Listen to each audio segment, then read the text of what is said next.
Hi, this is Michael Gilbride from Telco, and I'm here to talk with the Enrons about your new favorite song, Say Hello.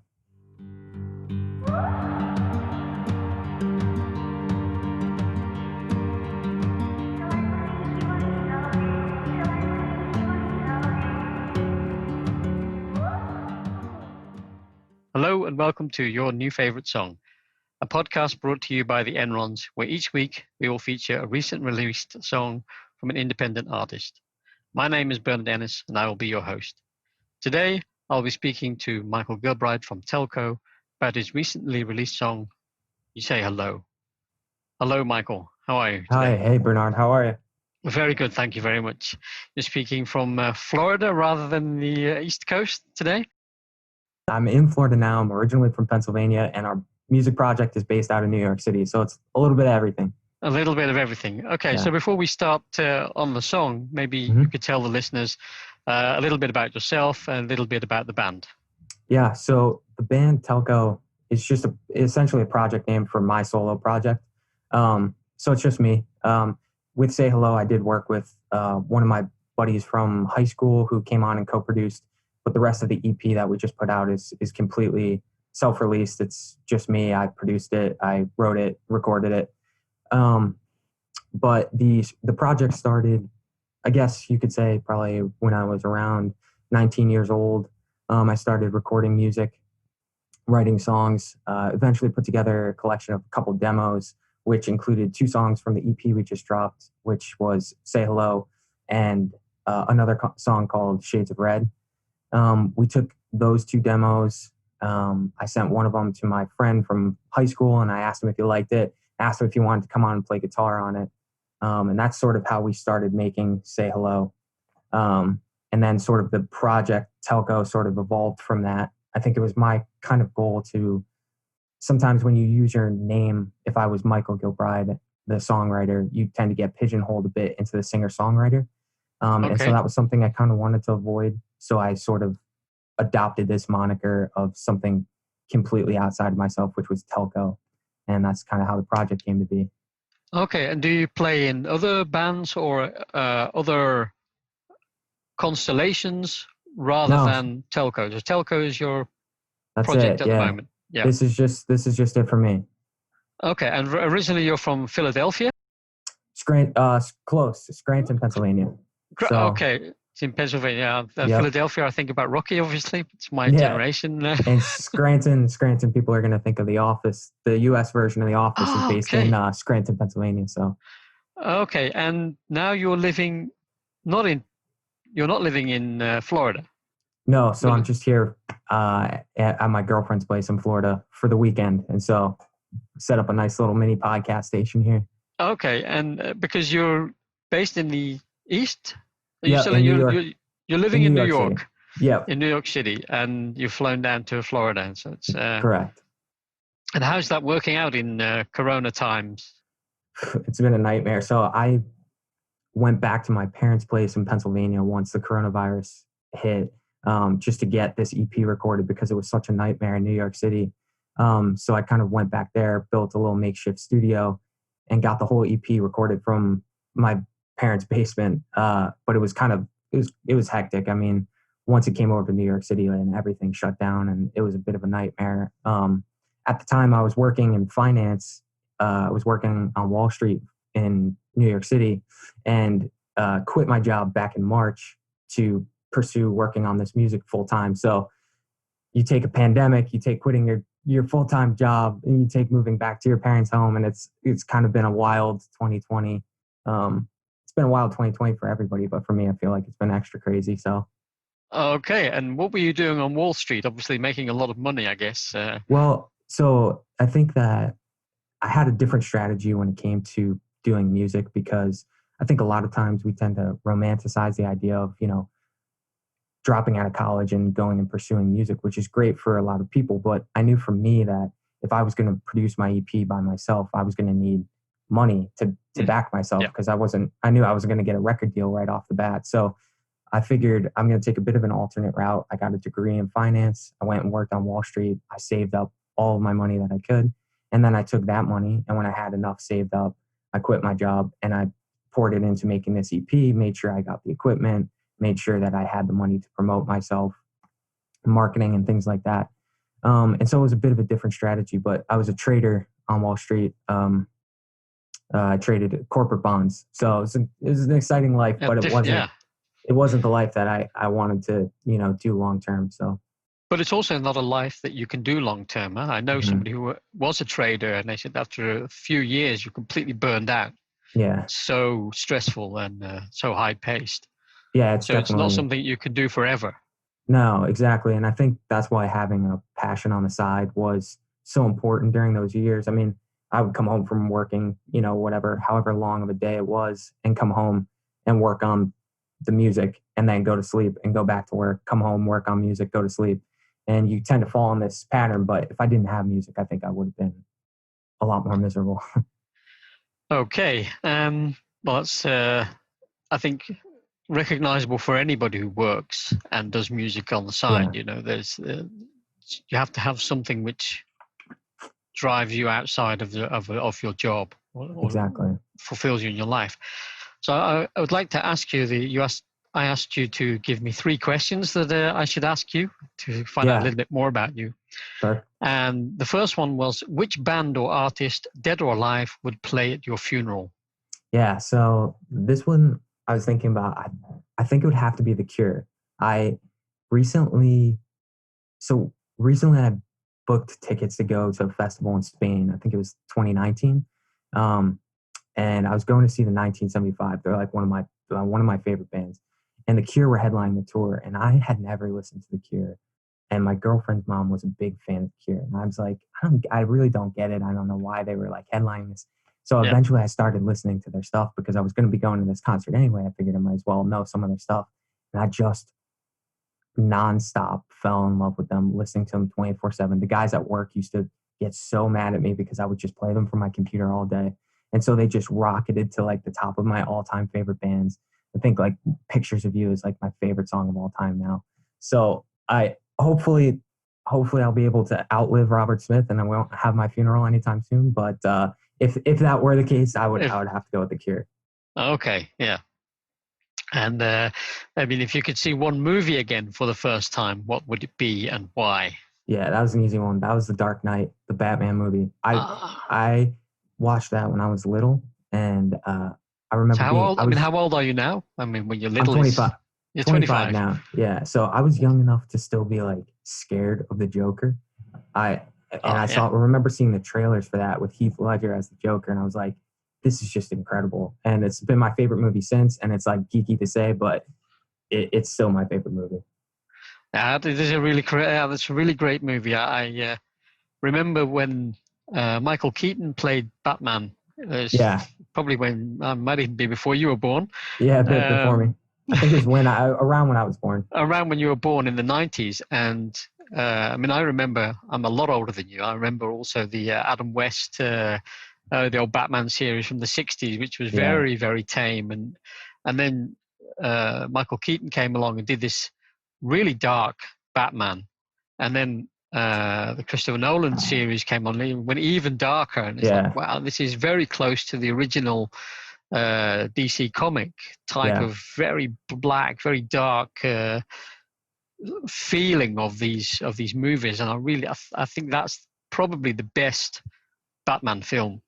Yeah, I agree. I would definitely go with you, mostly because of Heath Ledger. And I thought, what was his name again? Christian Bale?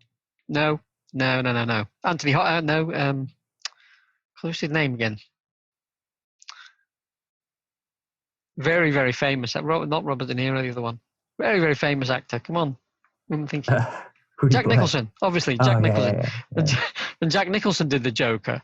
And then Heath Ledger just went a complete level above that in characterizing this that movie complete maniac. Yeah. And so it comes talking about scary things. What is the scariest thing you ever did for fun? Yeah. So I picked this question specifically because the scariest thing I've ever done was singing, which was why I fell in love with music. I used to have really, really bad, I still do, but we used to have really bad anxiety growing up as a kid. And in high school, they forced me to do this musical that I did not want to do. I was refused to sing. I hated it. And they made me do this musical, and I had to sing in this musical. And I realized that when I was singing, I was so petrified of singing in public that I couldn't think of anything else. And that's very much like a drug, right? It's like skydiving. If you're so scared of skydiving, you can't worry about anything else. And so as soon as I did that play, I got immediately just hooked on singing. And so from that point on was around the time when I just went out, I bought a piano, I taught myself piano, I started writing songs because I was like, I need to have this in my life because it, like I said, it was like a drug, you know, it shuts your mind off completely because you're so terrified of doing it. Oh, okay, it's yeah. I can really get that. You know, it's the feeling you get also when you're on stage. Right. You know, you beforehand there's a massive surge of adrenaline, Mm-hmm. and then when you're up there and you're singing, you're completely lost in whatever's going on. You're kind of Yeah, you're in the not going to be zone. working about your home problems when you're singing No. in front of a crowd of people, you know? Yeah, that's very, very true. And when I heard your voice, yeah, I mean, you have a very, very nice voice. Thank you. It Appreciate it. sounds like I think I described it as Brian Molko on Honey. Okay. Yeah. You know Brian Molko from Placebo? This you've got this kind of hard nasally edge, but it's very much tempered, and he's got a very nasally voice. This sound, but the basic timbre of your voice reminds me very much of Brian Molko or Michael Thank you. Stipe. Oh, thank you. It's very smooth. It took a long time to get there. I still have recordings from the first times when I was singing, and I mean, for anybody who thinks that singing is something that comes naturally or doesn't, it is something you practice day in and day out. Yeah. Because my first recordings were awful. But So moving on to the actual song, "Say Hello." I mean, you're doing very well at the moment. I think it's really exploded, this EP and that song, you know, on Spotify. So it's been very well received. yeah, thankfully. And where did it come from? Where does this? What's it about, this song, and what does it signify? Yeah, so the song was actually born out of a period of writer's block, which was interesting. So like a lot of times, like writing music for me was something that was supposed to be like very therapeutic. So I didn't just write songs, just write songs. I wrote songs whenever I felt like I needed to get something out. And so I was going through this period of time where I was just having a hard time coming up with a new song. It just, there was nothing coming out. And I remember I was sitting at my piano. I was so frustrated because I wanted to write something, but I couldn't come up with anything. And so I decided, you know what, just forget it. I'm just going to play around on my piano and just have some fun. So I switched my piano setting to guitar, and I started playing around with an arpeggiator. And just, I think I was playing Hotel California or something like that on the guitar setting on my piano. I flipped on this arpeggiator, I started playing around with that, and all of a sudden I landed on this guitar beat that became the basis for Say Hello. And as soon as I found it, it was such a unique, like sort of rhythmic kind of beat that I immediately whipped out my phone and recorded it. And I was like, I knew I had something that I was going to write a song to. And I sat on that recording for a couple months, and I just would pull it out every once in a while. I'd be like, show my friends, be like, oh, listen to this. Isn't this sick? And they would be like, yeah, it's great. And then I'd put it back in my pocket, and that would be it. But eventually one day I sat down and I was like, I need to write a song to this because I love it so much. So I started writing the song, and I was going to sort of make the song about, at the period of time I was in, I was going through a bunch of kind of crappy relationships, and, you know, relationships that were lasting a couple of weeks and falling apart and nothing really meaningful. And so I wanted the song to be somewhat like about solidarity and being alone, and, you know, how comforting it can be to be alone instead of sort of, you know, opening your world to somebody else. And I got about a verse, 2 verses in, and I realized if I continue down this path of just this one note of like solidarity, this song's going to get very old by about 2 minutes in. So that's when I started playing around and made the switch to the major key. And that's when the song shifts meanings completely, which is, it goes from a song about solidarity to a song about the push and pull between the desire to be alone and the desire to share your life with someone.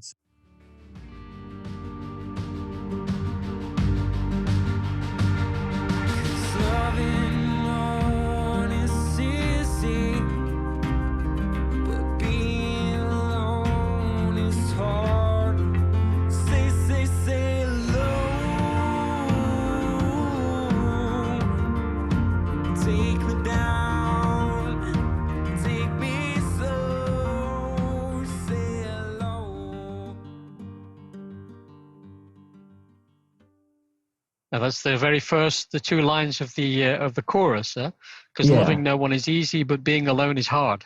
Yeah, exactly. So And that's the switch from minor to major. Exactly. Yeah. So that was the major turning point when I had that line combined with the switch to the major key. Once that happened, I was like, I knew that this was going to be a song. And then I knew that I wanted this song to be very push and pull. So when we finally got the song written, I had the lyrics, and it came time to actually record the song, produce the song. The one thing we wanted to focus on was this dramatic push and pull between the minor key verses and the major key chorus. And then you all ultimately have the song resolve in the major key, which, you know, it resolves a lot of the tension of the song, but also sort of gives this hopeful element in what's otherwise kind of a dark song. Yeah, because it starts off being alone, or it's gravel covered hill outside my home. It's quite a grim imagery. You know, you can almost see. For me, I grew up in a place where they had lots of coal mines and stuff like that. So you see all these hills. That's Scranton, Pennsylvania. You know, exactly. So you can almost see this grayness in my mind, and then in the end, it's just, you know, say hello, and it's about putting yourself out there and just saying hello to somebody, to life, and to other experiences, which is quite a positive end. Yeah, and that's interesting. It's so interesting too, which I've found out when I'm writing music, is that the best lines are always the ones that are just placeholder lines. So say hello was something that just worked for the syllables that I needed to fill that melody. And eventually you find out that the words that you pick just randomly to fill that part of the song end up being the best lines that you wrote. And so say hello was something that I just wrote to kind of fill that part of the song. And then as I stepped back and as the rest of the song sort of built out, I was like, this is exactly what I want to say. And it just sort of came out. Just fits very, And then you said in the beginning, is something I wanted to ask you about, is that guitar arpeggio at the beginning. I kind of, I'm a guitar player, and I kind of got the idea either this is a spectacularly good guitar player, or there's a sort of a sample or something else going on, and you revealed a little bit. Is that done on your piano?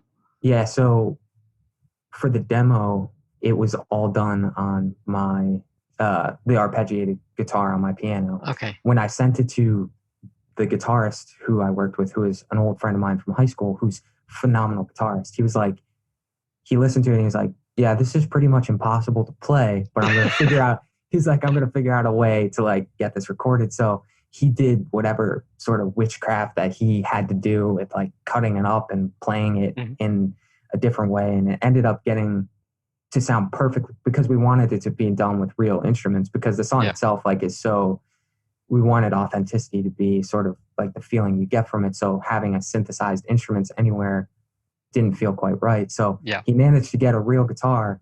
It just took some sort of, I still don't really know exactly what he did. I've always thought that. I was like, if we play this song live, I don't know how we're going to manage to pull it off, but we're going to have to do it somehow. So. Yeah, I originally thought it was maybe a garage band arpeggio. You know, it sounds so clean and perfect. It's really, really well done. Well, and as soon as I had it too, I was like, because of the fact that it's not something that you would just be noodling around on an acoustic guitar and come up with. So it was so unique in the way that it sounded.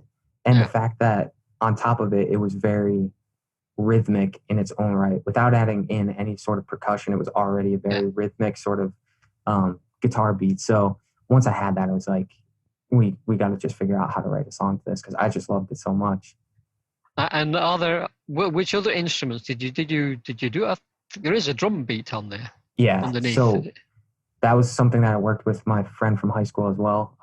He's worked at a recording studio, and we worked on the drums together. We wanted, my philosophy when it comes to producing my own music is each instrument sort of has to justify its existence in the recording, right? And if it's not explicit, if it's not explicitly needed, then it needs to get taken out. I think in the world of Pro Tools and Logic today, it's so easy to add just 6,000 tracks into a session that you just tend to get hit with this wall of music, and that's not what I wanted. So, the drums that we used are a bit like sparse and a bit, they build, they get a bit bigger as the song goes on, but they're still pretty sparse and still pretty light. And that was something we deliberately wanted to do because we wanted there to be space and air and room in the mix. And thankfully, I hope that came across in the song. So. Yeah, definitely. I think it's a move away from the kind of wall of sound idea into every single instrument has to add to the mix. When you put the instrument there, the whole thing has to get better because it's there, and not just it be there because you have to have drums and bass and if it doesn't actually lift the song to a different level, then you could just as well leave it out. Yeah, I think sometimes you get to the end of the session and you're like, there's a French horn in here, there's a clarinet. I'm like, why do I have these things, And then once you start chopping those things out, you tend to find that by reducing the things in a song, it really can come to life in a lot of circumstances. So that's kind of our philosophy across the whole EP. Okay, and because you also recorded the whole thing yourself? Yeah, we recorded it pre-coronavirus, but all virtually. So we were ahead of our time in that sense. But we, like I said, I was working in finance at the time, so I had my equipment just in my apartment, and he had his equipment at his apartment. We were living maybe 50 miles away from each other, but we didn't sit face to face until the song was completely finished, and we just would email tracks back and forth. We'd get on the phone, we'd do notes, and we would just fleshed out the song completely virtually. So. Oh, okay. And you also did the producing as well that way, or did you do the producing all on your own? The mixing producing, and mastering. So the mastering we sent out to get mastered by a third party, but me and him did all of the mixing ourselves. We finally sat down in the same room back when you could still sit in the same room with people, and we did the mixing together. But that was a very big learning process as well as an independent artist, is learning how to mix your own music. There's so many times where you mix your own song and then you take it out to your car and listen to it, and it just sounds horrific. And being able to finally have a song that we were proud of was a big moment for me as like an independent artist. And do you, when you mix a song, do you also try it out on different speakers, different headphones, all sorts of different environments before you actually go and send it to the mastering?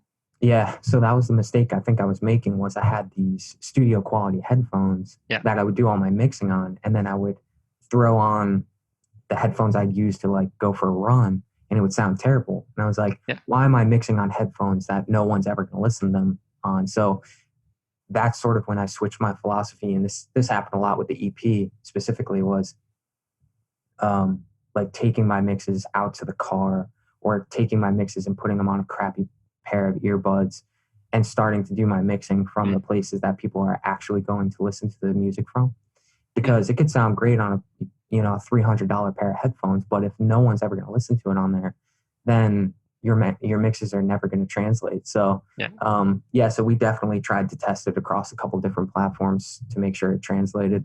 Yeah. And I also use studio headphones because it makes it easy to completely see all of the frequencies, and anything that's really screaming out at you will come out on that a lot easier.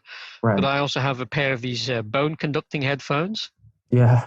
And if there's anything that is clipping, or it really at the high end it clips, or if the drums, there's too much kick in the drum, it will really compress, it will really clip out, and it sounds really horrible in my ears. Yeah. And so that's a great. Yeah, I think you need multiple. You get multiple. You think, okay, this is how it sounds perfectly, and this is how it sounds with kind of suboptimal headphones. Yeah, I think that's important when you're mixing your own music, because I was finding that problem all the time. I would hear my song in a natural environment, like on a crappy pair of speakers, and I'd be like, this sounds terrible. But of course, when you're mixing on things that are better quality, it's not going to translate. Yeah. And what are any funny stories, or what's how's the whole thing evolved that you've got about this song? Yeah, I guess the one funny story was the guitar solo that is at, I think it's like a minute 45 in the song or something like that. The way that came around, I was playing this song. This song's been around for like maybe 3 years or 4 years or something like that. So I've been sort of sitting on this for a long time. And I remember playing it way back 4 years ago with just one of my friends who was a guitar player, a different friend. And I was like, we need to write a guitar solo for this or something. And he just immediately went into this beautiful guitar solo. And I just happened to be recording it at the time. And it was so funny because he had never written music before or anything like that. He just played music. He was a great guitar player. And he laid out this beautiful guitar solo, and I just had it recorded, and I was like, okay, that's it. And we just popped it into the song, and it was perfect.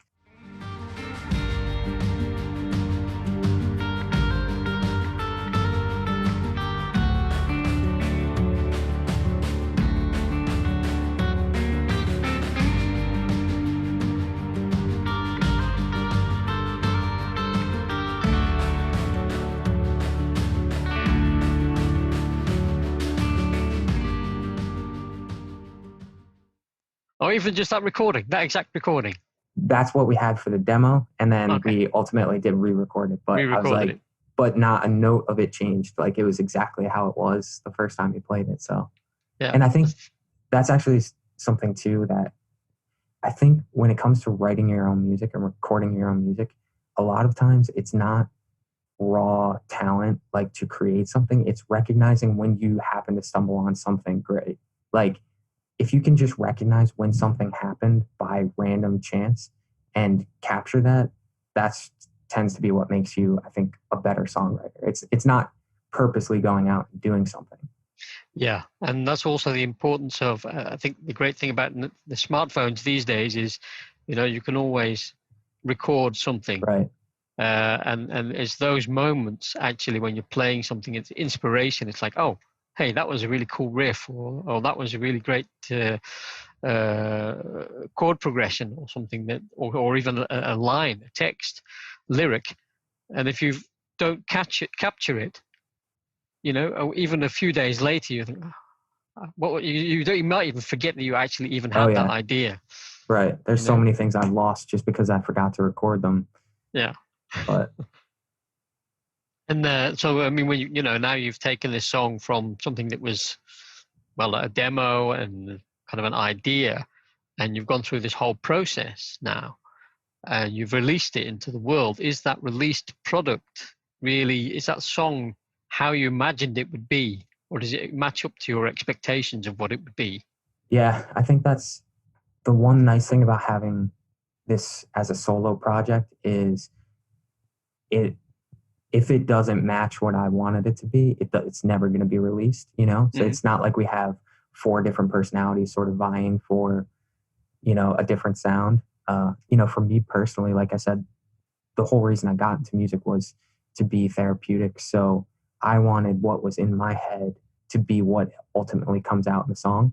And if that didn't happen, then it didn't get released, because otherwise I didn't see the point in it. Because when people listen to my songs, I want them to realize that what they're hearing is exactly what is inside my head. And I want that to be completely authentic. So thankfully, when we were going through Say Hello, like by the time we got to the end of it was exactly what I had ultimately envisioned the song to be, if not maybe even a bit more, thankfully, because we had such a good working process together.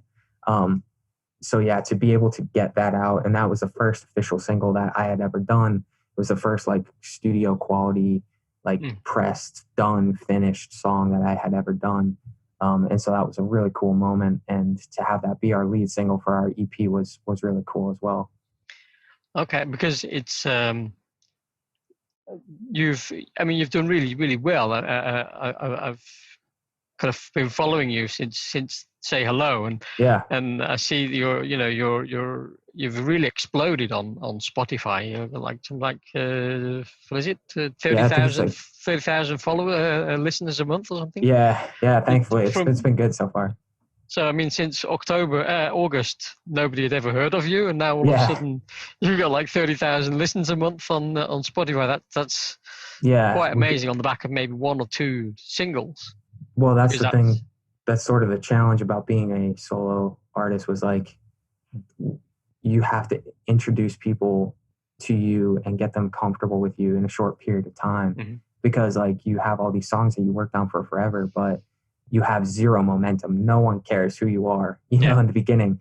And so sort of getting that initial momentum was something that we focused on a lot. I think I ran into you on Submit Hub or something like one of these platforms long before the song was even released, because we were trying to make sure that when the song actually came out, that we were going to have some sort of momentum. So did you also have a publishing or not a publishing, a promotion budget that you kind of paid for adverts? How did you promote the song outside of Submit Hub? We did a couple things. So like I said, I took the money, the way we looked at it, it's basically me and my manager, who's another one of my friends from high school. So we're really an independent like band through and through. We looked at this because we were both business majors. We looked at this as a small business, and we said, we're going to have to put money into this if we want it to grow. And ultimately we'll get it back out in the long term. But like I said, I had worked this job on Wall Street. I had gone through the years of torture to save the money, so I could put it into my music. So we outlined a budget plan, and we we had ads made for Facebook. We did some playlist pitching to different playlists, just to get it in front of them.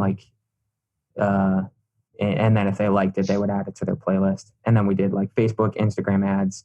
And then word of mouth was actually sort of like a big part of it too. I mean, we had a pretty big group of people who were just sort of out like spreading the word as soon as it came out, which was really cool to see. My whole hometown was basically sharing this song. So that was a cool moment as well. That's really cool. Yeah. Yeah. It's funny because you mentioned about being a business, and I listened to a podcast called Your Band Sucks at Business, which is run by two Canadian guys who were in the Band of Rascals. They might even still be in the Band of Rascals. It's a great podcast, and it says exactly these kind of things. Most people don't run their band like a business, and then ultimately will fail. So that's it's really nice that you say that, is that you've come from it from a business angle, and if we were going to promote a product, how would we do it? And your band is also a product, or your song is also a product. And I think because you get so, like, if you think of a regular business people don't get attached emotionally to their product, but as songwriters, you get emotionally attached to your song. And so I think there's this idea that I'm just going to put the song out there and it's going to blow up because people are going to love it as much as I do. But most people don't care who you are. You have to force them to care in the same way that you would sell them a product. And so we just tried to take some of our business skills that I went through college for and tried to apply it. And thankfully it worked. So it's the idea of build it and they will come. Yeah, right. Which is not true. Which is not true. Yeah. Well, there are a lot of people building stuff, so you're going to be able to stand out. Okay, so I mean that's the past, and you've just released the EP. I think Friday or yesterday or the day before. Yep, on Friday. On Friday. So maybe you want to tell a little bit about the EP and other stuff that you're doing that's going to be coming up in the next month or two, because you've a lot of work. Well, the EP just came out on Friday. It's a 4-song EP. It's called My Name Is Not Kaiser. And it's 4 songs. Like I said, 2 were from the demos that I originally put together. And there's 2 ones that had never been demoed or anything like that. The EP is basically sort of supposed to be kind of an introduction to what the project is, and sort of, I guess my idea for what I wanted telco to be was, we sort of had this movement towards completely electronic music in the 2010s, right, with EDM and dubstep and stuff like that. Then you sort of had the reactionary movement, which was like back to bluegrass type stuff with banjos and acoustic guitars. And so I think in the 2020s, what we're going to have to do is try and sort of figure out how those two blend together, and how the electronic influences are going to blend with like the more acoustic, classical versions of music, and how do you move forward in an authentic way, in a way that doesn't feel forced.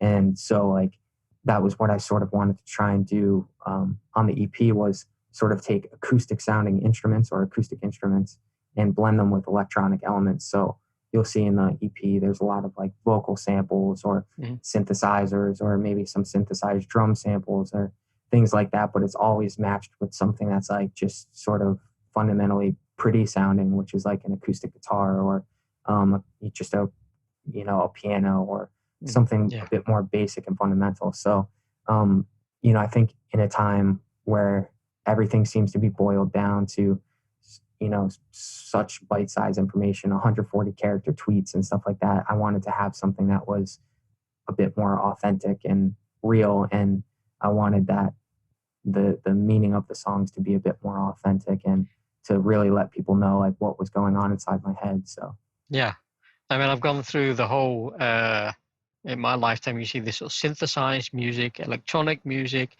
and then I think it's maybe the last 10 years people have really started going back to, I mean, even when I was young, I used to listen to LPs. You buy LPs, vinyl.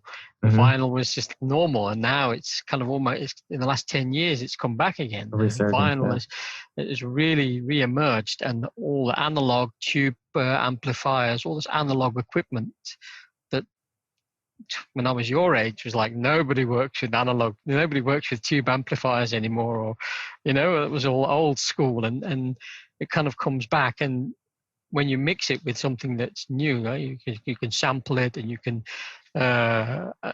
modify it electronically. Then you add something to both, I think.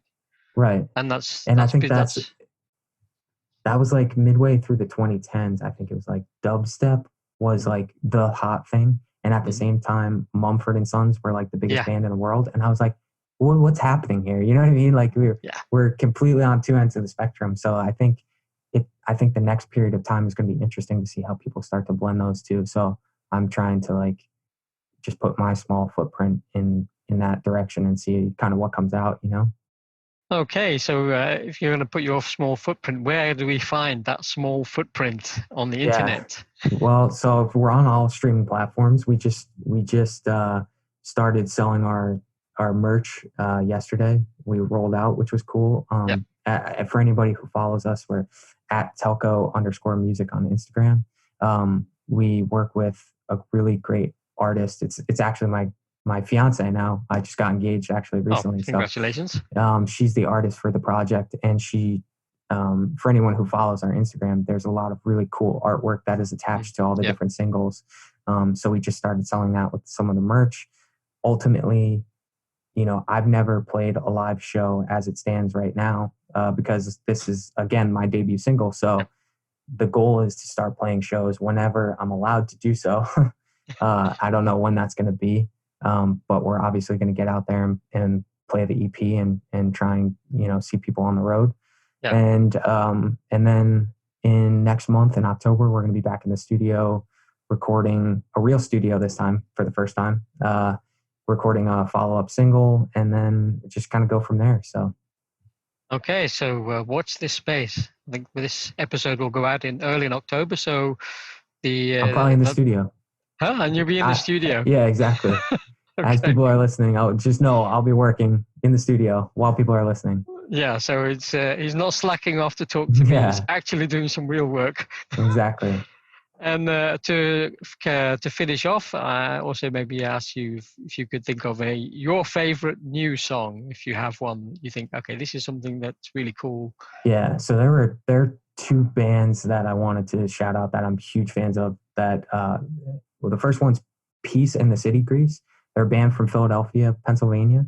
They released their first album this year, and it's far and away like my favorite release of the year. And I had a lot of favorite artists release music this week, and it's this small band that needs to get more recognition because they're just phenomenal. So Peace in the City Grease, if you could check those guys out. Peace in the City Grease. Priests. Grease. City Grease. Yep. Oh yeah, Peace in the City. So we can put a link to their music, I guess, in the show notes. Yep. And then the other artist that is Christian Sparacio. I actually bumped into him on Instagram and we got to talking. And if people like say hello, they would probably like a lot of his music. He tends to do a lot of the same thing, which is acoustic instruments with a bit of an electronic element, and his voice is phenomenal. So I would encourage people to check him out as well. Okay, so we'll check him out as well. Sounds good. Okay, that wraps it up for us today. I think, Michael, thank you very, very much for giving me your time today. And, thank you. I appreciate it. Wish you a lot of luck with the EP. Well, you don't need my luck. You're doing very well on your own. Thank you. Thanks again. Thank you very much. Appreciate it.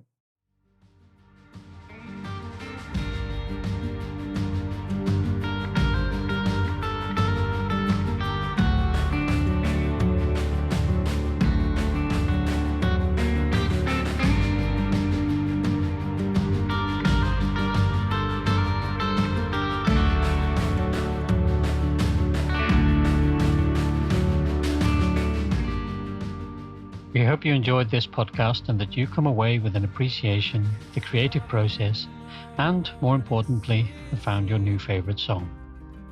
All of the songs featured in the show are on our Spotify playlist, The Enron's New Favorites, and you can find all the links mentioned in the podcast in the show notes below.